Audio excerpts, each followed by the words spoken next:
Merry meet and welcome to Soulful Sunday here at Ariel's Corner. This is Ariel Gatoga and we are streaming live on YouTube. Moderating today are the lovely Honeypaw and the lovely Heather. Thank you so much, moderators, and thank you so much to everybody for joining us today. I hope you're having a great day. I am. I just slept in a little bit. We were talking about that just a minute ago. Usually my dogs get me up super early, and so I have plenty of time. Today, for some reason, they decided to sleep in, and so I'm still waking up, so hopefully I do okay today. It's kind of nice having a little extra sleep. Our website is located at arielscorner.com, arielscorner.com. Please check it out and download whatever you like there. There's tons of stuff. We have full courses, we've got booklets, we've got, you can stream stuff too. We've got lectures and guided meditations, all kinds of cool stuff. And it's all free of charge. arielscorner.com, arielscorner.com.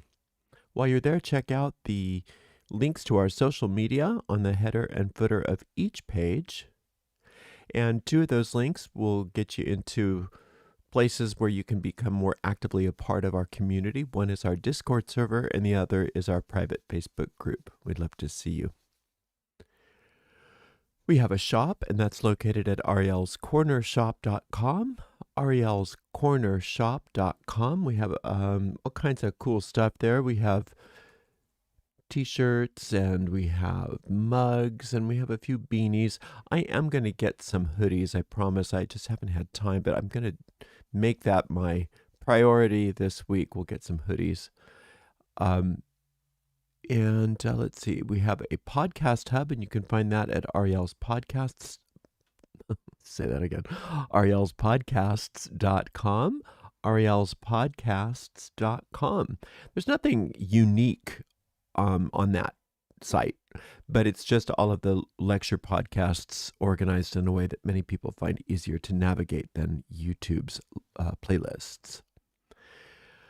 If you haven't done so already, please make sure you like the video, subscribe to the channel, and hit that notification bell. Looks like we're about 1,000 subscribers away from 70,000, which would be a new little milestone.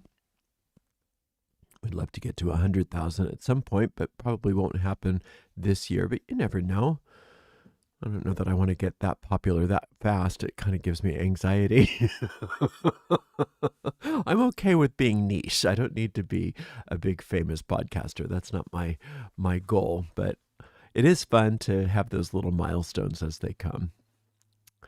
All right, let's see. Did I forget anything? Oh, yeah, we have a chat thread open. So if you have anything to chat about, please chat. We'd love to have you be active. It doesn't matter if you're chatting about what I'm talking about at all. But if you do have a question for me, you can put it right in the chat thread. I should have some time today to take some questions if we have any. I know yesterday we ran out of time during the Psalmic Saturday, and I was not able to answer the questions that came through, but that should not happen today. I have a little bit more of a buffer, depending on whether I go on and on. Okay, let's see. Did I remember everything? I think I did. Okay, let's get going. If you are in a place where it is safe and appropriate, please close your eyes and begin to take some nice, long, slow, deep, relaxing breaths in through your nose and out through your mouth.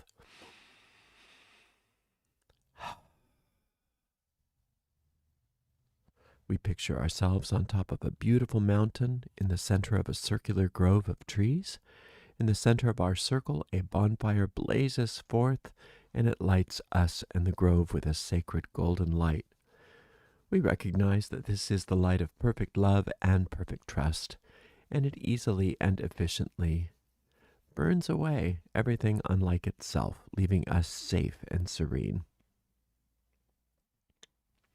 Into our sacred space, we invoke the presence of our Creator. To many of us, our Creator reveals themselves to be a mother and father, a goddess and God. We also call upon our angels, our guides, and our teachers, and we ask that we be guided as we walk upon the way, becoming happier, more peaceful, more loving people. Blessed be.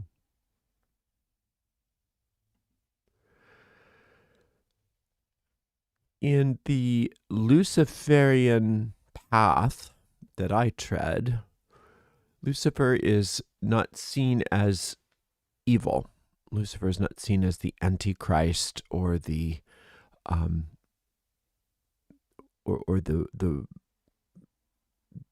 antithesis of good, as so many people believe. Lucifer is not synonymous with Satan. Instead, Lucifer is seen as the first emanation.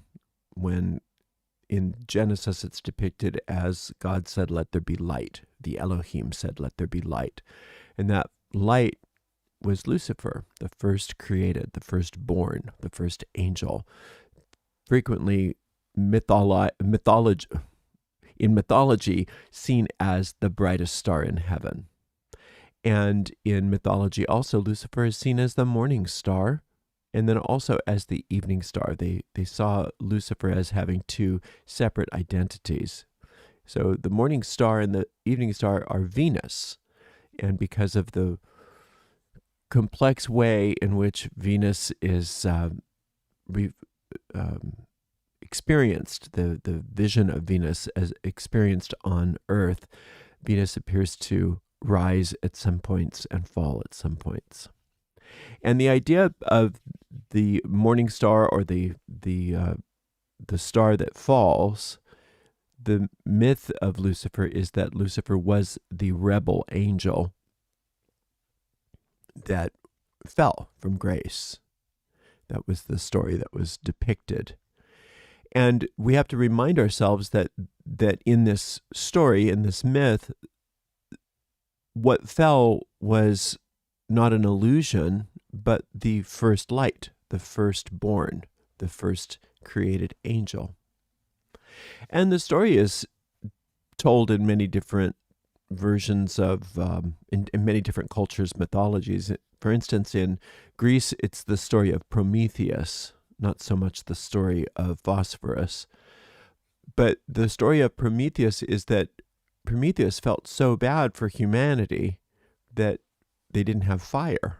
And so Prometheus stole the divine fire and gave it to humanity. But humanity was not ready to receive the fire. They were not wise enough to understand it. And so what Prometheus inadvertently did through this act of compassion by defying the gods was to open up the box of Pandora, to open up all these evils onto the earth.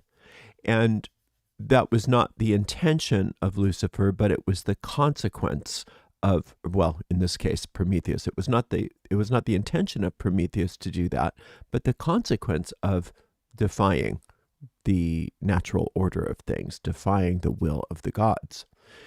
So the result of Prometheus doing that was that humanity had to thus overcome these evils.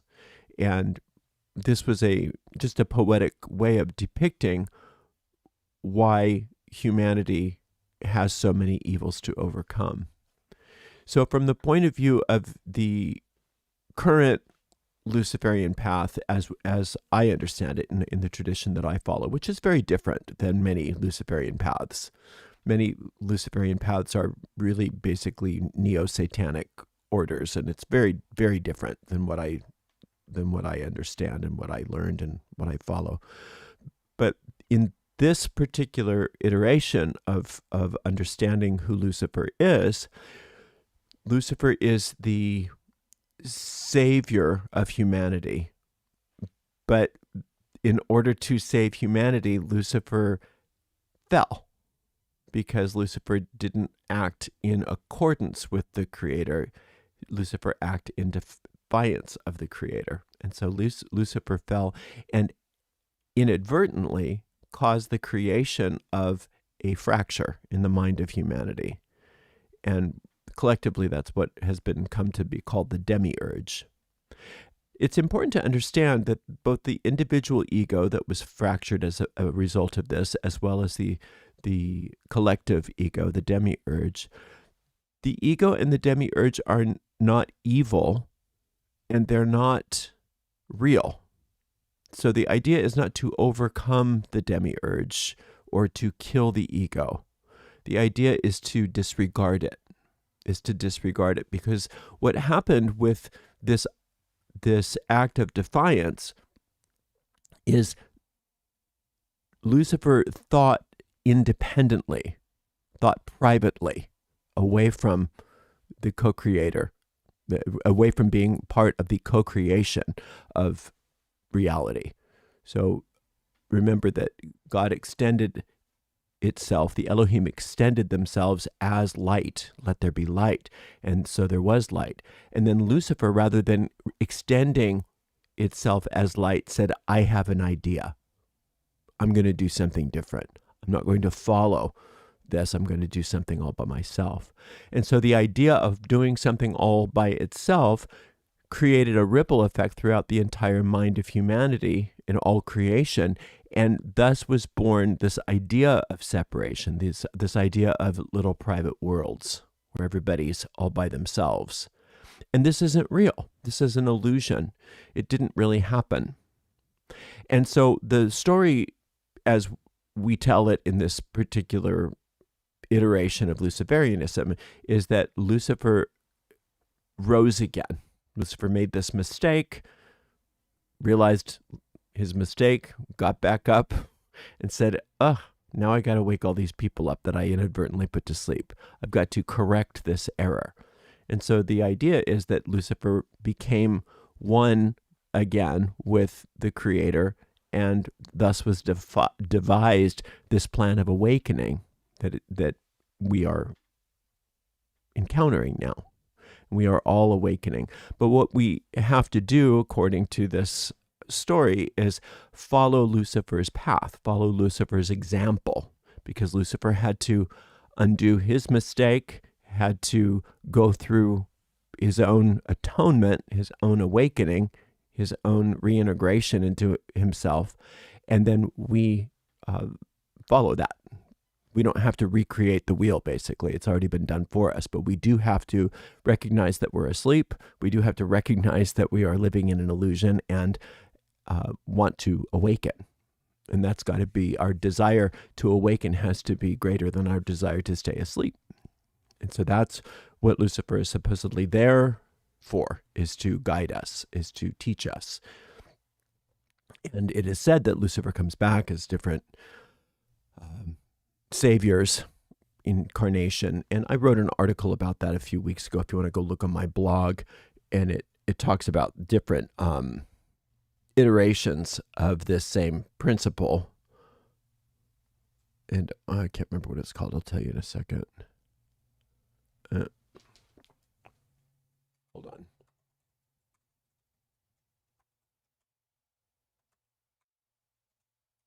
Well, maybe I can't. It's a couple articles ago. It's pretty recent, but you can look at that. I'll figure it out in a minute. My computer's not working on this side. I don't know why. Oh, here we go. The name of that article, if you're interested, is called, and I'm sure that the moderators already figured it out, is called something, Luciferian Archetypes, the Gnosis of Light and Redemption. And it goes into, that article just goes into some examples of these archetypes. Yes, Jesus of Nazareth is the one that's most recent, but there was also Horus, there was also Mithras, there was also Dionysus. So there were other Krishna, there were other archetypes that are saying the same basic story. But the whole point of this is that the lesson that Lucifer teaches us is that nothing unreal exists. And that's the simplicity of the message of this Savior, whether or not you look at it as Lucifer or one of these other archetypes. The lesson is always the same, that what wasn't true isn't true now and will never be true and can never be true, other than within the realm of a fantasy or a dream, which is what we are in. What most of us experience that have not awakened in this world is the power of our minds used against ourselves, the power to project onto the screen of space thought forms that we then interact with as real. And we do it collectively and we do it individually. But the fact that it's coming from that fragmented mind means that we are not experiencing projections that reflect reality. We are experiencing projections that reflect illusions, nightmares. But the truth is that the impossible cannot happen, and it's not possible for the mind of the holy divine child of the Creator to fragment.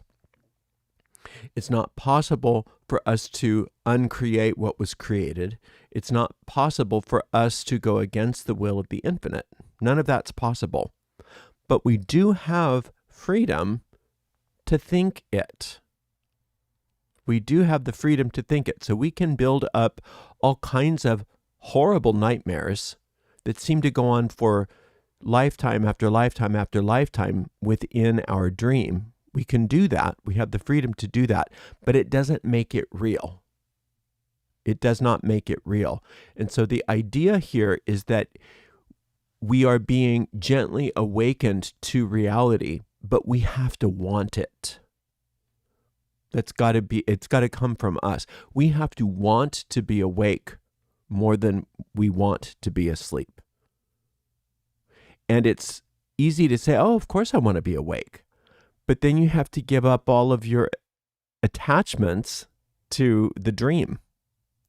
And a lot of the things that we're attached to in the dream, well, actually, I would say the bulk of the things that we're attached to in the dream aren't fun, aren't pleasant, are not pleasurable. We have it upside down. We think that what's pleasure is pain. We think that what's good is bad. And so our own ego minds have been programmed to believe in the dream more than believe in the reality. And the reason why this is so is because we created the ego ourselves. And what we create, we love. And because we are so good at creation, because we are just like our Creator, so we're good at it, even if we don't understand how good we are at it.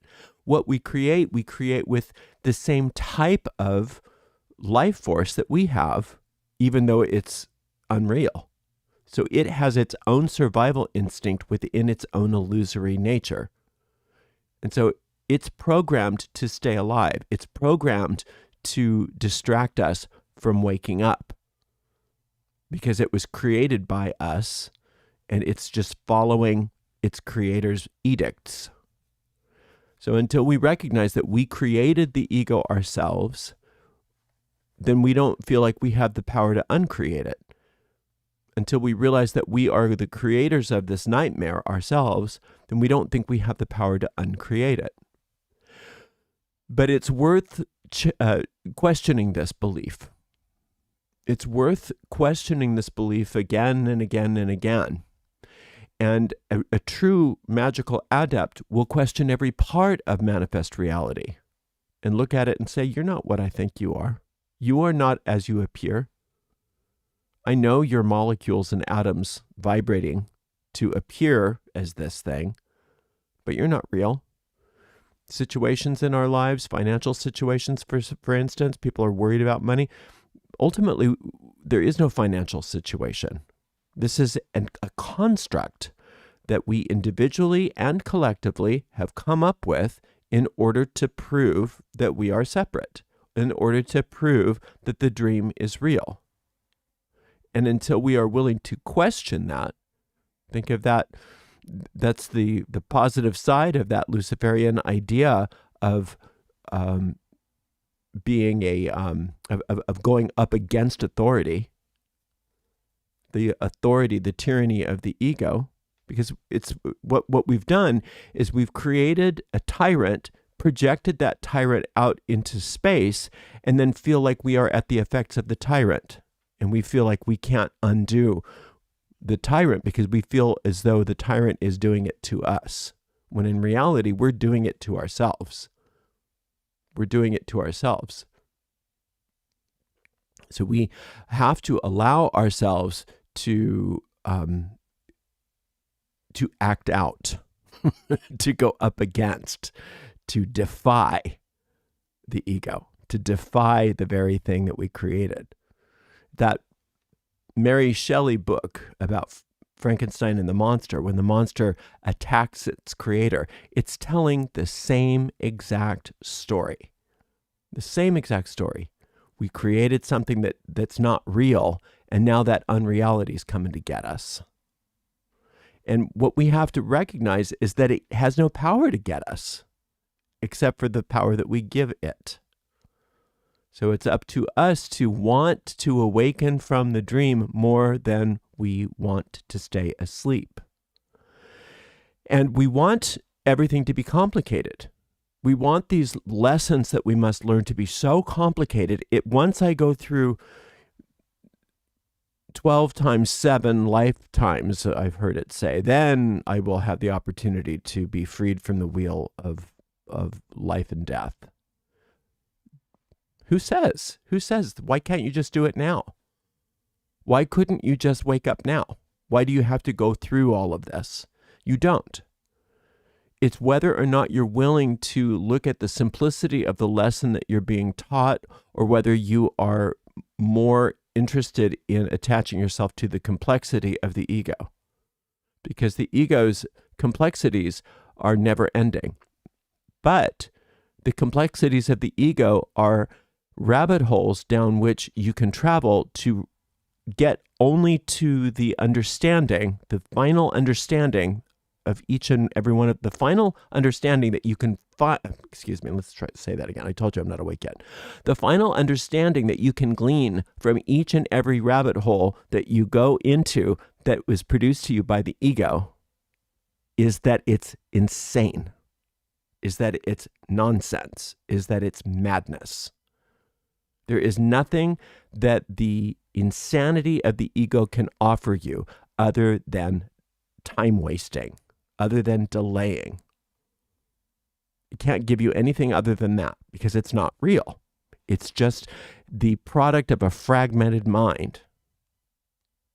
And what we have to do is we have to follow the example of this teacher who's already overcome the ego and recognize that the lesson that this teacher is giving us is simplicity. Absolute simplicity. It's simple. How do we get saved from this horrible, evil world? Very simple. You have to understand that it's not there. You have to understand that it never really happened. You have to understand that the error didn't really occur because it's impossible. It's impossible for anyone to defy the will of the Creator. It's impossible. The Creator doesn't will that you be asleep. The Creator doesn't will that you be fragmented. The Creator doesn't will that you have financial problems. The Creator doesn't will that you have illnesses. The Creator doesn't will that you have a birth-death cycle. The Creator doesn't will anything that involves your suffering whatsoever. And therefore, anything in our experience that is those things is part of a lie. And so we have to allow ourselves to be taught that it's a lie and not want the lie. People say, oh, that's so hard. That's so hard. I can't deny what's right in front of me. This is going to be so difficult. But it's not difficult at all. It's the simplest thing that there can be. If it's not love, it's not real. If the love of the infinite being extended as you is not what we're experiencing, then we're not experiencing anything except for the concoctions of our own imagination. So when we wake up to the reality, what do you do when you wake up from a dream?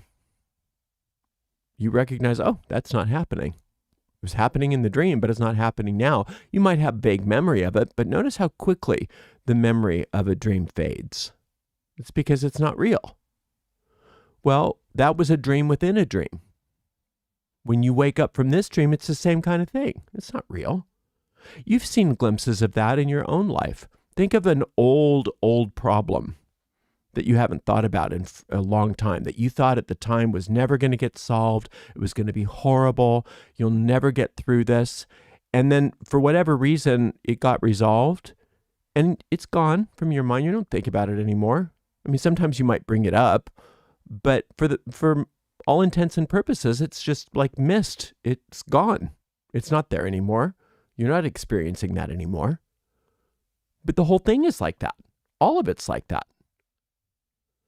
When we wake up, the dream is gone.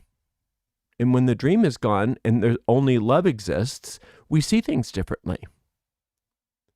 Now, in this world, we still have the screen of space because we live in 3 dimensions. And we can live in 3 dimensions. There's no sin in that. Of course, you can live in a physical world. And for as long as we decide to do this, we have a choice. Do we want the physical world to reflect our unified purpose as the divine child of the infinite, or do we want it to reflect the chaos of a broken mind filled with sleeping entities, projecting fear and terror onto the screen of space? That's our choice. Now, individually, when each of us as fragments awaken to our oneness, our experience even within the nightmare changes.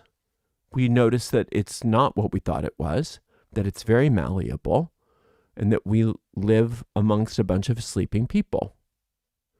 And our job is to support them in awakening as they will. And in the meantime, there's absolutely nothing wrong with us having joy and love in the meantime.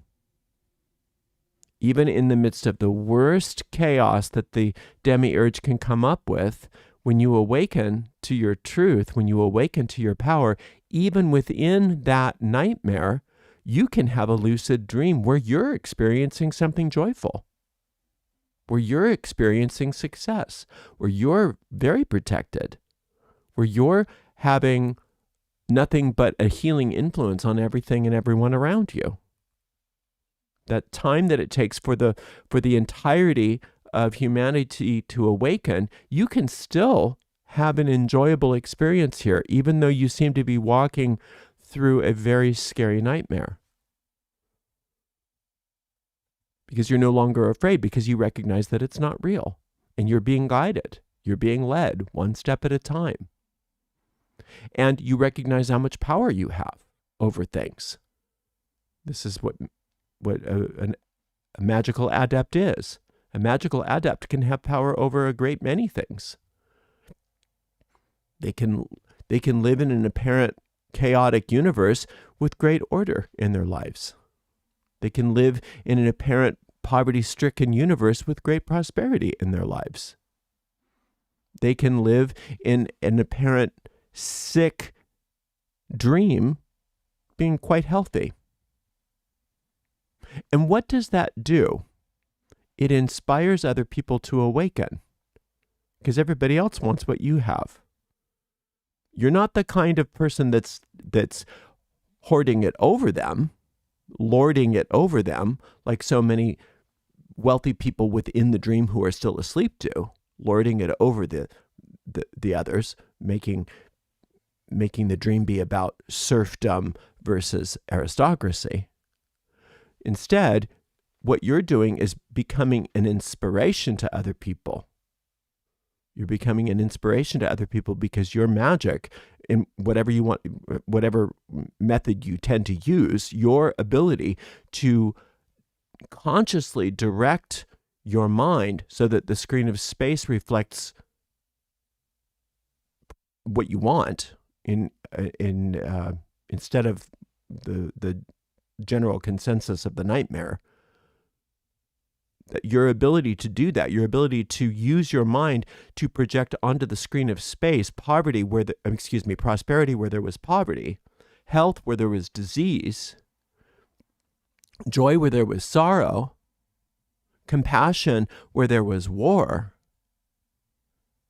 is very inspiring to others, because you're coming from the perspective that there are no others. There's only us. There's only one. And other people want to wake up when they see that. And we see it. We see it consistently. You can look around right now. Don't expect to see it on TikTok. Don't expect to see it on YouTube Shorts, and don't expect to see it on your television. But if you actually get out into the world, there's a mass awakening happening. There's a mass awakening happening, and it's not going to be broadcast. In fact, by the time it's broadcast, it's already over. It's happening regardless of what is being broadcast on your screens. And it's because of people like you who are choosing to live life in an awakened state that this is happening. It's not because necessarily, and everybody's different. As you awaken to your power within the dream and awakening to the idea that and understanding that you're in a dream, there's all kinds of tasks for each of us to perform. And they're wonderful. And when you ask the teacher within you, what's next? Where do I go next? What do I do next? What do I say? Who do I say it to? What do I do? How do I act? When you ask these questions, because you understand that you can trust this teacher to bring you to more awakening, to a greater sense of understanding, to a greater acceptance of your power, your tasks are going to be unique for you. Some people are going to be very politically active. Some people are going to be very charitable. Some people are going to be what seem to be loners. There's going to be the perfect not only the perfect curriculum for your awakening, but the curriculum for your awakening also includes the perfect way that you can serve the awakening of the greater humanity. And a lot of this happens beyond your conscious understanding, and that's fine. You don't need to figure the whole thing out. You don't need to understand where you are in the greater whole. In fact, it's better if you don't. It's better to be focused on what you're here to do. And all of the wonderful blessings that occur as a result of you being here, doing what you're supposed to do, happen much more profoundly and powerfully if you're not trying to direct them, if you're not trying to control them, if they just happen. Because you'll look back and say, "Whoa, look at that. Look what I caused. I wasn't even knowing that. I didn't know that I was doing that. That's amazing." Right? So there is not one fragment in the divided mind of humanity that's more or less powerful than any other fragment in terms of being able to help the awakening of everyone. It's impossible for you to even understand how much power you truly have. But the ego mind is programmed, and remember, we did this, we created this, it's our creation, so we have power over it. And remember that the power over the ego that you can wield is the power to disregard it, and to not listen to it. But that ego mind will constantly try to convince you that you don't make a difference. That how could you? You're just this little nothing. But that's because, for one thing, the ego has no concept of reality, has no concept of truth. And the ego's only function is to keep you asleep. Because that's how we programmed it. We programmed it to do that. Inadvertently, maybe, but it doesn't matter. It still happened. So our goal is to recognize that the salvation that we seek is simple. It's recognizing that what is true, and always has been and always will be. And what is not true, never has been, and never will be. That's it. And if it's not love, it's not true. Therefore, we can reject it. We can disregard it. But we don't always want to, because we have become addicts. That's the ego's superpower, is to get us addicted to things. And mostly what we're addicted to are not physical substances. Mostly what we're addicted to are mental substances. And the biggest addiction that we have in this world is the addiction to being right. We would much rather be right about our belief systems, be right about whatever happens to be on the table at the time. We'd much rather be right than have the illusion disappear. We'd much rather be right than have the joy that is the reality of ourselves. We would much rather be right than actually heal. So we have to choose. We have choices in each and every moment. Do I want to be right, or do I want to awaken? Do I want to be right about the illusion, or do I want to disregard it? What is the illusion giving me? What is the payoff for me staying asleep? Usually it's some sort of I'm right about something. But you get to be right about being wrong. How is that good? How is that wonderful? All that's doing is delaying. You're not going to be able to undo your perfection. You're not going to be able to undo other people's perfection by doubling down on being right about how bad they are, or how bad you are, or how whatever your story is.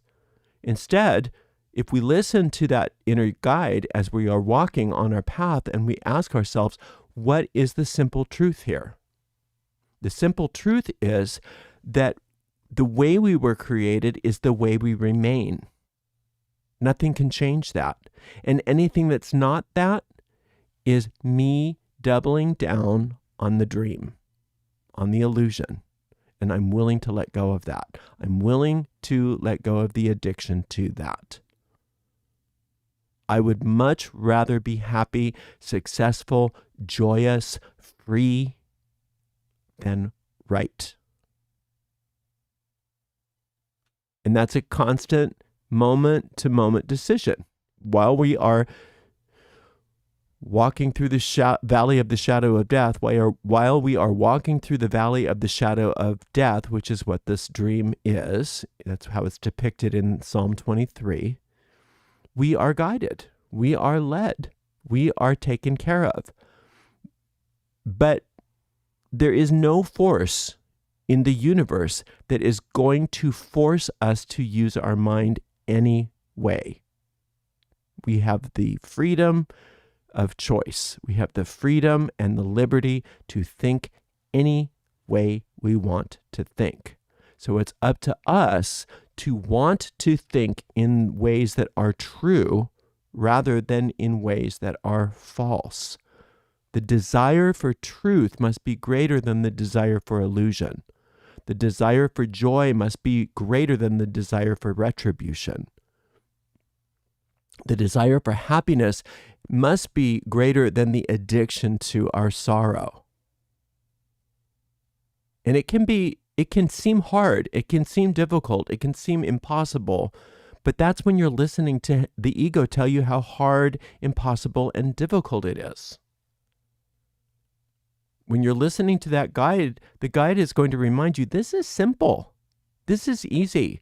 It's so easy. It's just as easy as waking up from a nightmare. But you want to sleep in. You want to sleep in and stay in it. Let's not. Let's make a new choice. This is your guide speaking. Let's make a new choice. What do you really want here? Do you really want this misery, or do you want release? That's it. That's all we have, is that choice between sleeping and waking. And recognizing that sleeping is much more complicated and challenging than awakening is. Awakening is the simplest thing in the world. It's recognizing what is true has always been true, is true now, and can never not be true. And that what is false never existed to begin with, so what's the point in worrying about it and considering it? Lucifer is telling you, I didn't really make a mistake. I had to fall and come back to recognize it never really happened. We all just fell asleep because of me. But that wasn't real.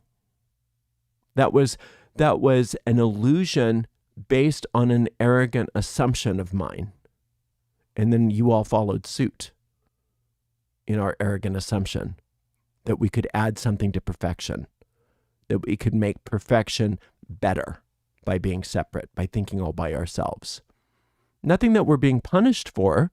It's just the natural consequence of thinking all by ourselves. We fragment. And then we have to deal with the consequences of the screen of space being populated by fragmented thought forms based on fear, which was never the will of the infinite. Therefore, what? It can't really be happening. The effects aren't real. So if we want to understand that, we can disregard those effects. We can disregard the ego altogether. We can disregard the illusion altogether and wake up. Super simple. And reminding ourselves that it's the simplest thing in the world. And recognizing every time we awaken a bit more, and recognizing people around us awakening a bit more. That's the other thing. You don't ever want to be the only awake person on the planet. You want everybody to engage in this. You want everybody to benefit from this. And when you want that, you'll notice that it's happening. You're no longer immune to seeing it because you're no longer under that hypnotic spell. You are opening your third eye. You're opening up your spiritual sight and recognizing there's a mass awakening happening. It's just that the ego won't televise it. It won't show it to you. You have to see it with the eyes of spirit. And those eyes of spirit have always been yours. It's just that you've been asleep. And now it's time to wake up. And you are awakening. And others are awakening too. And that's a good thing. You're right where you need to be. doing the right things, just keeping your mind focused on the choices at each and every juncture. Do I want to be asleep or do I want to be awake? Do I want truth or do I want illusion? It's that simple. Thank you so much for spending some time with me today. I so appreciate you. Until next time, blessed be. Okay, let's see. What about cause and effect? What about it? Cause and effect is why we have the experience of illusions. It's by misusing the law. We are projecting illusions onto the screen of space, and we are interacting with them as if they are real, cause and effect. But it's cause and effect being misused. The only way you can misuse it is by doing it within the realm of a hallucination, which is what we experience here as a mass hallucination. The true cause and effect can't be sullied. When we awaken, we recognize that there is only one cause, and that's the infinite. There's only one effect, and that's us. So the only real cause is love, and then therefore only loving effects exist. If we're experiencing unloving effects, it's because we are usurping the laws of cause and effect and moving into a realm of hallucination or nightmare. So it's us misusing the laws of cause and effect. There is no other law really ultimately but cause and effect. That is the ultimate law. Every other law, every other Hermetic law, every other spiritual law is born from cause and effect. But the only cause existed from the Elohim in that story. You don't have to call it that. It can be another story even for you. But the Elohim speaking, let there be light. What happened after that was not true. So it doesn't really exist. I believe I'm dealing with some people that have ill intent for myself and my family. I've never done any protection spells. I've only ever focused on my own spiritual growth. Any advice? Well, if you go onto my website and or my YouTube channel, I have a ton of stuff that you can use to protect yourself. In fact, I just put, let me see if I can find it, a meditation that would be perfect for you. It's called The Guardian of Light, Divine Protection for You, Guided Meditation. You can find it right on my YouTube channel. So The Guardian of Light, Divine Protection for You. And it's a 10-minute meditation, and you can do that daily for a little while, and you should feel better pretty quickly. So there's no reason why you have to feel unprotected or be at the effects of other people's gross thought forms. You don't have to. All right. Well, thank you so much for spending some time with me today. I so appreciate you. And thank you so very much to the amazing moderators, Honeypaw and Heather. And we will see everybody on Wednesday for some Witchy Wednesday. Until next time, blessed be.